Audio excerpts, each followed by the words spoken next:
Hi everyone, hello everyone, જય શ્રી કૃષ્ણ. ખુશ્બુ ગિરીશચંદ્ર પરીખનો આ video like, share અને સબસ્ક્રાઇબ કરવાનું ભૂલતા નહીં. પિનકોડ કેટલા પ્રકારના હોય? પિનકોડ ક્યાંથી ચાલુ થયા, કયા સાલથી ચાલુ થયા, કયા વર્ષથી ચાલુ થયા, નામ, ગામ, શહેર, દેશ, તાલુકો, રાજ્ય અને વિદેશ ચોક્કસ જણાવજો. તેનું મહત્ત્વ ચોક્કસ જણાવજો.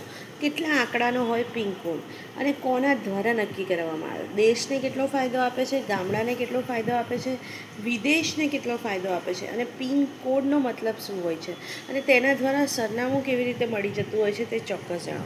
પિનકોડ કઈ કઈ જગ્યાનો હોય છે? ક્રિકેટ ટીમનો હોય, રમતોનો હોય, કે પછી ભણતરનો હોય, કે પછી સરનામાનો હોય, કે પછી ફોન નંબરનો હોય, કે પછી ફેક્સ મશીનનો હોય, કે રિપોર્ટરો હોય? પિનકોડ કેટલા પ્રકારના હોય છે?